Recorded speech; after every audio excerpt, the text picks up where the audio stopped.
Hey guys, DL here, back with some more RimWorld, but not a series. Today we are doing a mod preview of a mod that I've been working on. It's called Strange New Rim. This is going to be the first in a series of mods that looks to add a bunch of sci-fi technology to RimWorld. And so Strange New Rim is going to be adding kind of like the precursor technology to like Star Trek transporters and Star Trek replicators, or Cylon technology and Cylon resurrection. So basically, just like if it's a sci-fi property that I'm a fan of, I want to make a module for it. I'm gonna put the advanced technologies in the specific module that represents that IP.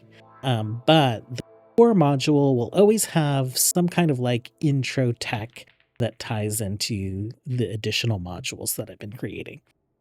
So today we're going to take a look at the transporter system. So clearly inspired by Star Trek. All of this is in development. The graphics aren't final yet, but we're at like a good stage where I'm like comfortable to use them. And so here we have a transporter run. So a few different buildings are being introduced. We have our pattern buffer. So this actually supplies one transporter charge per transporter pad. So we have 6 transporter pads in this building. This ground pattern buffer also acts as a map-wide orbital trade beacon. So we don't have to put trade beacons in our different stockpiles or anything else. This guy has it covered if we have one down. These guys here on the wall, these are wall pattern buffers. They flat just add 2 pattern buffer charges. So if we take a look at the transporter console, we're at 16 out of 16 charges. That means we can transport a single pawn 16 times, or 2 pawns 8 times. These charges are refilled by doing a little bit of work at the transporter control console, and we actually have multiple transporter consoles. So we have like a little wall-mounted version, we have a little 2x2 version, and then we have this full-sized version. The size of the transporter console determines how quickly that work gets done. So it goes 80%, 100, 120%, and it at 100% work speed, it takes about 4 hours for the average pawn to do that work of recharging one transporter charge. So there is like a little balancing in effect in the way that we're exchanging pawn labor for quick transportation. None of this is like completely balanced yet. So still working on kind of like the final numbers, but we'll get there. Let's take a look at the world. If you select your colony, you'll see a circle draws from your colony, and that is your transporter range. Transporter range can be increased by placing transporter relay sites around the world. So initial transporter range is 29 tiles, so probably about to like, I don't know, like actually this guy was built on the edge of transporter range. And then adding one of these increases the range by, I think, like 15 more tiles. That's like the placeholder number that I currently have. We currently have 2 up, so our max transporter range has increased by 30 tiles. So we can go about 59 tiles from home at this point. And you're seeing 2 circles because we have 2 colonies up. We have a colony right here. It's actually a little grav ship where we have 2 transporter pads. And we also have 2 pattern buffers, and we have a small, or the wall-mounted transporter console. So this is the runabout style shuttle from my Star Trek ship pack for Vanilla Grav Ship Expanded. So on the world map, if you select a colony, you'll see transporter ranges that are available to you. If this grav ship were to leave transporter range, like head out this way, then our transporter ranges would overlap. So we could technically beam from the shuttle into transporter range of the colony and then beam back to the colony. If you select one of your transporter relay world sites that you put out into the world, it also shows the transporter range. So that's what we are working with kind of initially. Transporter relays are built here at the transporter console. All that work is done by ops work. So if we turn ops work up, they will first, if you have queued up to bring resources to this transporter console, they'll bring resources to it, and then you're able to beam the transporter relay out in the world to extend your range. These guys can't be too close to each other. They can't be too close to the colony.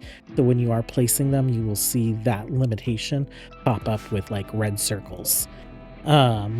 On the transporter console, we could cancel that build. We can also show beam range, which just takes us out here and auto selects the colony. They did bring materials to the transporter console, so we're going to go ahead and hit launch relay, and then we can extend our transporter range even further if we set one down right there. So now we have a few of these out here, and our range has extended even more. Transporting. A few different options based on what cell you're trying to transport to. So let's grab these guys. We just hit the assemble away team button. Brings up this screen. I do want to add like how many transporter charges are available, just so that it's easy to tell. We can also select items, and so I'll show you when we select items, we'll click accept. All those items are now forbidden in the stockpile, so there isn't any hauling work that the pawns are going to do. The pawns are just going to march over to a pad, and then the items that you've selected to beam out with the caravan will just automatically beam out from your stockpile. So Ryan and Weaves, they've arrived. Away team standing by, ready to beam out. We select this guy, we hit beam out, and then let's go ahead and just like, if we select a tile, we can form caravan. If we select this tile that has like a friendly colony in it, we can beam in and trade, which will form a caravan there and pop the trade menu open right away. We can just form a caravan there, or we can beam directly into the map. Don't want to do that because they're hostile. So let's go ahead and actually we'll just like beam in and trade just so you guys can see that. Okay. We could sell our packaged survival meals, but I'm just going to cancel that. We're going to beam these guys home. Technically, these guys are within range of 2 different colonies that have transporters. So it's going to ask us transporter room 1 or ship transporter room 1. We'll go ahead and go to ship transporter, or we'll go to transporter room 1. Oh, and then beam the entire caravan home or select colonists to beam home. If we do select colonists, it gives us this option. So we can say, I just want to send Ryan home with the packaged survival meals. But we'll go ahead and select both of them, and we'll select our packaged survival meals. We'll hit accept, and there they are.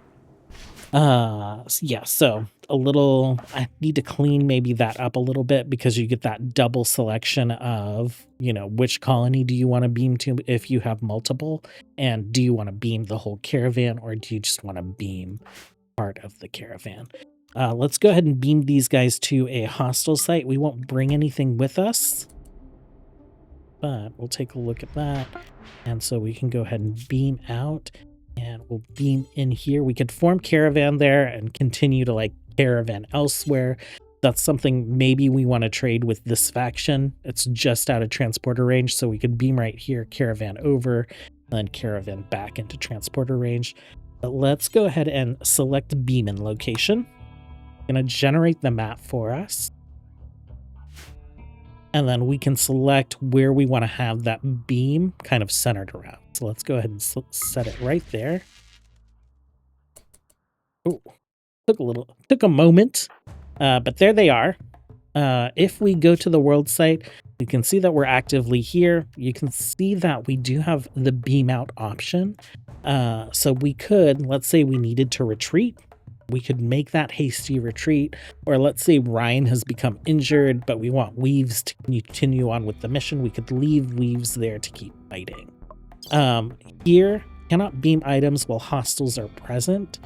So if we did want to beam things off of the map, loot and whatnot, we would have to go fight those enemies. But the ability to make a tactical retreat via beaming out is always available. Let's go ahead and select you guys. Let's accept.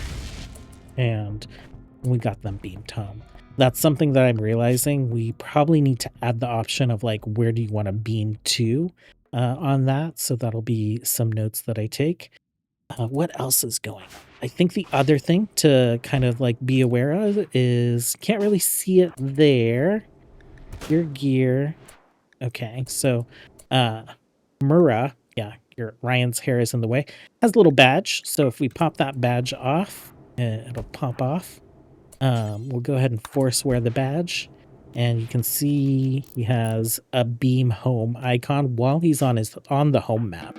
And what that does is it just automatically beams them back to the transporter. So if a colonist is in danger, maybe they're out working on the edge of the map and manhunters spawn in, it does take a charge every time we use it. So we're down to 6 of 16 charges just from kind of like showing you guys what we're able to do here.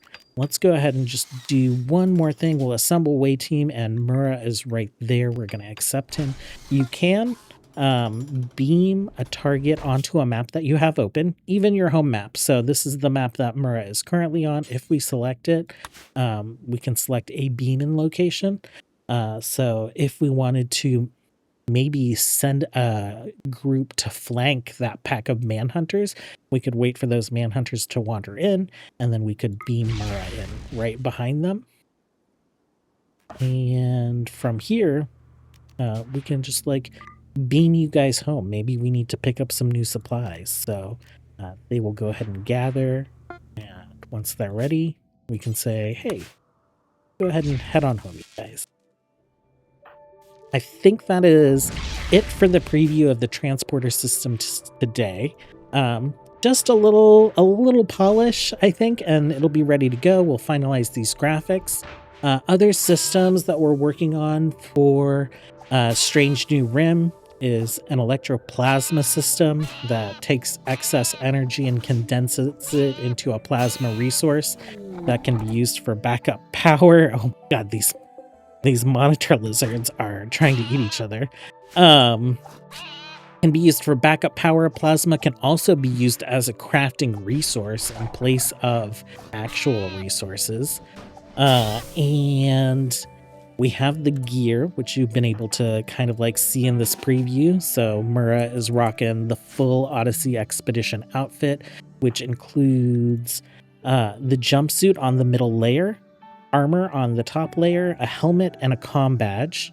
And I don't know why he's carrying extra armor around, but we'll get that dropped and stored. And it also is all sized for children as well. I think the only thing is like you can't see the comm badge on a child. So the texture for the comm badges on children is actually just a blank texture. But we do have a texture for all body types, children through thin, Hulk, fat. And that'll be the plan for like all the apparel that we add with this mod. Related to the electroplasma systems will be 2 production facilities. There will be a protein synthesizer that produces meals, and there will also be a matter assembly bench, which pawns will use for taking plasma as a resource and turning it into crafting things. So they should be able to craft components, clothing, not resources yet. Like, I think that's more of an industrial replicator type activity. So that'll come out with the Starfleet module when we enhance the technology that we're introducing in Strange New Rim Core. Thanks for hanging out. I would love to hear what you guys think about this first feature that I'm showing off. I'd love to hear your thoughts on what you would like to see out of this series of mods. And as always, until next time, have a good one. Bye.